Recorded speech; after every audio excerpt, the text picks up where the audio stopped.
न- नमस्कार साथियों, मैं डॉक्टर आशीष कुमार, जन शिक्षाचार्य, संस्कृत विभाग एकलव्य विश्वविद्यालय दमोह, मध्य प्रदेश।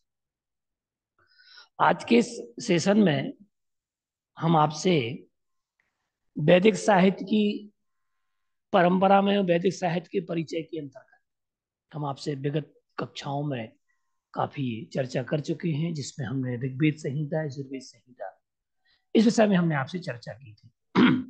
प्रथमतः हम आपको वेद का लक्षण, वेद की परिभाषा से हम आपको परिचित कराएंगे कि जो वेद है, ये वेद का जो अर्थ है, वो वेद शब्द का निर्माण है, वो विद धातु से घय प्रत्यय करने से होता है, जिसका अर्थ ज्ञान है। और ये ज्ञान अलौकिक ज्ञान है, ईश्वरीय ज्ञान है। और जो जिसमें इस ज्ञान का संकलन किया गया है, वह है वेद संहिता, जिसे संहिता के नाम से जाना जाता है। और सायण आचार्य लिखते हैं, इष्ट प्राप्ति अनिष्ट परिहार योर अलौकिक उपायम यो ग्रंथो वेदयति च वेदा। अर्थात जो इष्ट प्राप्ति का तथा अनिष्ट परिहार का अलौकिक उपाय बतलाता है, उसे वेद कहा जाता है। तो इस प्रकार से ये वेद को हमने जाना, अलौकिक उपाय जो बताए सो वेद है। वेदों की जो विषय वस्तु है, वह ज्ञान, कर्म और उपासना है। ज्ञान के माध्यम से, कर्म कांड के माध्यम से और उपासना की पद्धति को बताने वाला अगर कोई है भारतीय आर्य संस्कृति में, तो वह वेद है। ऋग्वेद ऋचाओं का संग्रह है, तो यजुर्वेद कर्म कांड का संग्रह है। सामवेद की हम आपसे बात करें, तो शाम का जो अर्थ है, साम का अर्थ है गान। ऋग्वेद के मंत्रों एवं ऋचाओं का विशिष्ट गायन पद्धति से लयबद्ध गान करना शाम कहलाता है। अर्थात ऋग्वेद के जो मंत्र हैं, ऋचाएं हैं, उनको विशिष्ट तरीके से, विशिष्ट पद्धति के साथ, विशेष गायन पद्धति से लयबद्धता के साथ जो गान किया जाता है, उसे शाम कहा जाता है। और ये यज्ञ, अनुष्ठान और हवन में गाए जाते हैं ये मंत्र। इसका ऋत्विक उद्गाता और देवता सूर्य है। सामवेद का प्रमुख विषय उपासना है, और इसमें सोमयाग संबंधी मंत्रों का संकलन किया गया है। इसे उद्गीतों का रस भी कहा गया है, उद्गीतों का रस। सामवेद के मंत्रों को सामनी भी कहते हैं। सामवेद ज्ञान योग, कर्मयोग और भक्ति योग की त्रिवेणी है। सामवेद का उपवेद गांधर्व वेद है। सामवेद का विभाजन जो है, वह पूर्वार्चिक और उत्तरार्चिक, इन दोनों पद्धतियों में हमें देखने को मिलता है। तो जो पूर्वार्चिक है, तो इस पूर्वार्चिक तथा उत्तरार्चिक नामक दो भागों में जो विभक्त है, यहाँ आर्चिक का अर्थ है ऋचाओं के संग्रह से। पूर्वार्चिक में कुल 6 प्रपाठक हैं। इसमें कुल 650 ऋचाएं हैं, जिन्हें उद्गाता यज्ञ के अवसरों पर गाता है। प्रथम प्रपाठक में अग्नि संबंधी मंत्र होने से अग्नि पर्व, तथा द्वितीय से चतुर्थ प्रपाठक में इंद्र संबंधी मंत्र होने से ऐन्द्र पर्व, पंचम प्रपाठक में पवमान संबंधी मंत्र होने से पवमान पर्व, षष्ठम प्रपाठक के मंत्र अरण्य गान उसमें किया गया है, अरण्य के विषय में उसमें मंत्र है। सो उसे अरण्य पर्व भी कहा गया है। उत्तरार्चिक में कुल 9 प्रपाठक है और प्रपाठकों का विभाजन अध्यायों और खंडों में किया गया है। इसमें कुल 1125 ऋचाएं हैं, जिसमें 7 अनुष्ठानों का निर्देश है। अब 7 अनुष्ठानों में हम देखें, दशरात्र, संवत्सर, एकाह, अहीन, शत्र, प्रायश्चित और क्षुद्र, ये 7 जो अनुष्ठान है, इनमें कुल मिलाकर के 1125 ऋचाओं में मंत्रों की आराधना की गई है। मंत्रों के माध्यम से देवताओं की आराधना और यज्ञ के मंत्रों का गान किया गया है। इसकी अनेक ऋचाएं पूर्वार्चिक से ली गई। सामवेद के दोनों भागों में कुल 27 अध्याय और 1875 मंत्र हैं। तो सामवेद के पूर्वार्चिक और उत्तरार्चिक, क्योंकि देखिए पूर्वार्चिक में 650 ऋचाएं हैं और उत्तरार्चिक में 1125, तो कुल मिलाकर के 1875 ये ऋचाएं मंत्र बन जाया करते हैं। महाभाष्य में हम सामवेद की शाखाओं की बात करें तो महाभाष्य में सामवेद की सहस्रों शाखाओं का उल्लेख मिलता है। सहस्र वर, वर्तमान वर्तमान सामवेद, सहस्र वर्तमान सामवेद, लेकिन वर्तमान में केवल 3 कौथुमीय, राणायणीय, जैमिनीय शाखाएं उपलब्ध है। तो सामवेद की कौथुमीय संहिता को पूर्वार्चिक तथा उत्तरार्चिक नामक दोनों 2 भागों में विभक्त किया गया है।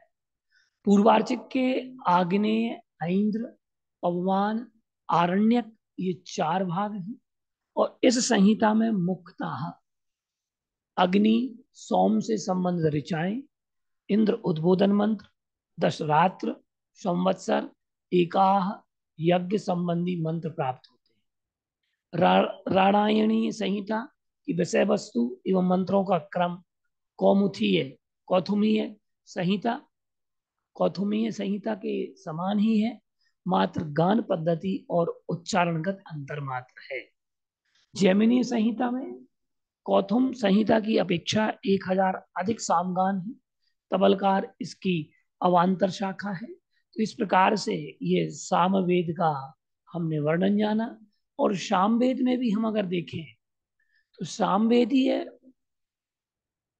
अगर हम ब्राह्मणों की बात करें, सामवेदी ब्राह्मण ग्रंथों की, तो सामवेदी ब्राह्मणों में पंचविंश ब्राह्मण, षड्विंश ब्राह्मण, छांदोग्य ब्राह्मण, शाम विधान ब्राह्मण, आर्षेय ब्राह्मण और देवताध्याय ब्राह्मण, संहितोपनिषद ब्राह्मण, वंश ब्राह्मण और जैमिनी ब्राह्मण, ये ब्राह्मण ग्रंथ जो है, इन ब्राह्मणों का नाम सामवेदी ब्राह्मणों के अंतर्गत आता है, या यूं कहें ये सामवेदी ब्राह्मण है। अब हम अगर बात करें ब्राह्मणों के बाद बात आती है आरण्यकों की। तो हम अगर आरण्यक ग्रंथों की बात करते हैं, जो सामवेदी आरण्यक है, इसमें मुख्य रूप से एक तवलकार आरण्यक और छांदोग्य आरण्यक, इन 2 आरण्यकों के नाम इसमें आए हैं। तो जो अभी हमने शाखाएं अपन ने पूर्वार्चिक उत्तरार्चिक अपन ने समझी, उनमें भी हमने जो भेद जाना, तो उनमें तवलकार में अगर जो वर्णन है, ये ब्राह्मण आरण्यक उपनिषदों का मिश्रण है। 4 अध्याय हैं तवलकार में, वे अनुवाकों में विभक्त हैं। तवलकार आरण्य को जैमिनीयोपनिषद भी कहते हैं, क्योंकि जैमिनी के द्वारा वह लिखा गया है। छांदोग्य आरण्य, छांदोग्योपनिषद के प्रथम अध्याय को छांदोग्य आरण्यक के नाम से अभिहित किया गया है।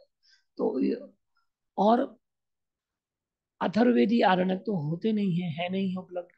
अगर हम उपनिषदों की बात करें कि सामवेदी उपनिषद जो है, उन सामवेदी उपनिषदों में अगर हम देखते हैं तो कैनोपनिषद, छांदोग्य उपनिषद, जो कैनोपनिषद है, तो कैनोपनिषद में हम अगर देखते हैं तो यह जो कैनोपनिषद है, कैनोपनिषद सामवेदी उपनिषद है।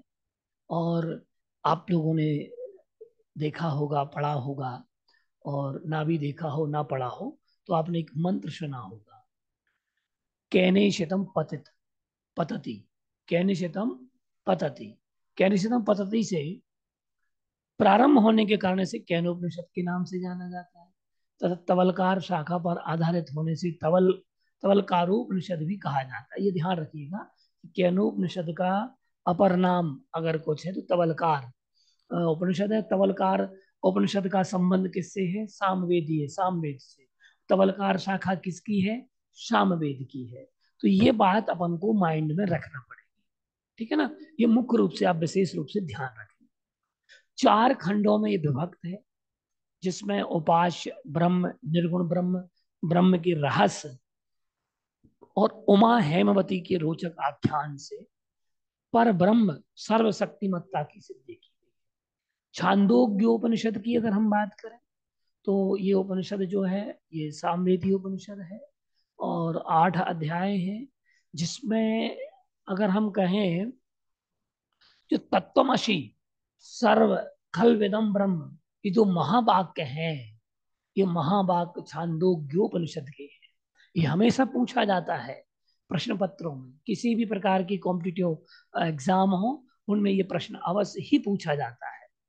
तो हम देखें इसको, और इसमें छांदोग उपनिषद की सबसे विशेषता है, इसमें विशेष प्रकार की विविध विविध प्रकार की विद्याओं का वर्णन है।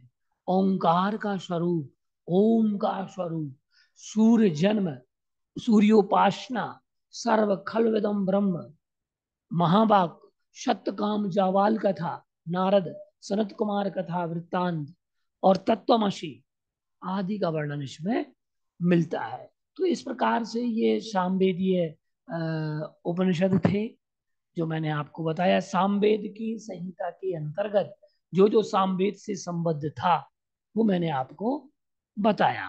अब मुख्य रूप से आप समझिए कि सामवेद किसे कहा जाता है, सामवेद की विषय वस्तु क्या है।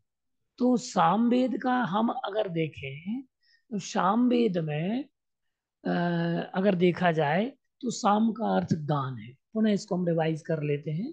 ऋग्वेद की मंत्रों एवं ऋचाओं का विशिष्ट पद्धति से जिसमें गायन किया गया है, या विशेष प्रकार की गायन पद्धति जिसमें प्रयुक्त होती है वो शाम है। और ये यज्ञ अनुष्ठान हवन में ही गाए जाते हैं, और इसका ऋत्विक उद्गाता देवता शूर है। सामवेद का प्रमुख विषय उपासना है, और इसमें सोम याग संबंधी मंत्रों का संकलन है। इसे उद्गीतों का रस भी कहा गया है। सामवेद के मंत्रों को सामनी भी कहते हैं। सामवेद में ज्ञान योग, कर्म योग और भक्ति योग का सम्मिश्रण है अथवा उसकी त्रिवेणी है। सामवेद का उपवेद गांधर्व वेद है। सामवेद 2 भागों में विभक्त है, पूर्वार्चिक और उत्तरार्चिक। दोनों को मिलाकर के 1800 से 27 अध्याय और 1875 मंत्र होते हैं, जिसमें पूर्वार्चिक में 6 प्रपाठक हैं तो उत्तरार्चिक में 9 प्रपाठक हैं। पूर्वार्चिक में कुल 650 ऋचाएं हैं, और गाता यज्ञ के अवसरों पर इसको गाता है। और जो प्रपाठक हैं, प्रपाठकों में जिस देवता से संबंधित या जिस देवता से संबंधित जो मंत्रों का प्रयोग किया गया उसे उसी पर्व के नाम से तदनाम पर्व है। जैसे कि अग्नि संबंधी मंत्र होने से अग्नि पर्व, जो कि प्रथम प्रपाठक है। चतुर्थ प्रपाठक में इंद्र संबंधी मंत्रों का विशेष उल्लेख है, सो इंद्र पर्व। पंच प्रपाठक में पवमान, पवन से संबंधित मंत्र है, सो पवमान पर्व।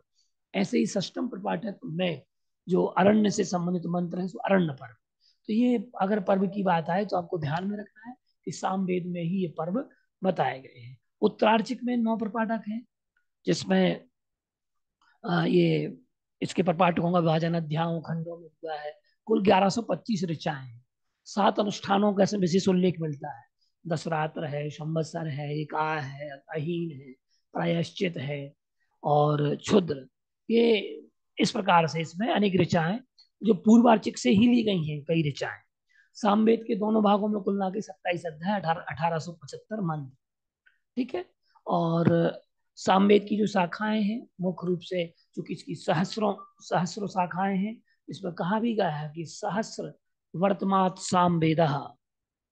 और केवल कौथुमी राणायणी जैमिनी शाखाएं उपलब्ध हैं। और सामवेद की कौथुमी संहिता को पूर्वार्चिक उत्तरार्चिक नाम के 2 भागों में विभक्त किया गया, जो हमने पूर्व में जाना है। तो आग्नेय, ऐन्द्र, पवमान, आरण्य ये 4 पर्व हैं या 4 भाग के हैं, तो इस प्रकार से इसमें उल्लेख है। और अग्नि सोम से संबंध ऋचाएं हैं, इंद्रोद्बोधन है, मंत्र है, दशरात्र संवत्सर एकाह यज्ञ संबंधी मंत्र इसमें प्राप्त होते हैं।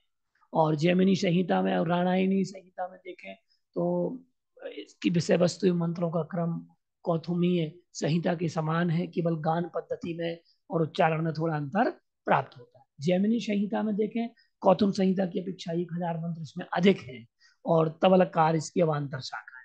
इस प्रकार से हमने आज जाना कि सामवेद के अंतर्गत कौन कौन सी विषय वस्तु निहित है, सामवेद के मंत्रों की संख्या क्या है, कितने भागों में विभक्त है, शाखाएं कितनी हैं, उसके ब्राह्मण ग्रंथ कौन कौन से हैं, आरण्य ग्रंथ कौन कौन से हैं, और उपनिषद ग्रंथ कौन कौन से हैं। आगे की कक्षा में हम आपसे अथर्ववेद के विषय में आपसे परिचर्चा करेंगे। नमस्कार, मैं डॉक्टर आशीष कुमार जन शिक्षाचार्य, संस्कृत विभाग, एकलव्य विश्वविद्यालय दमोह, मध्य प्रदेश।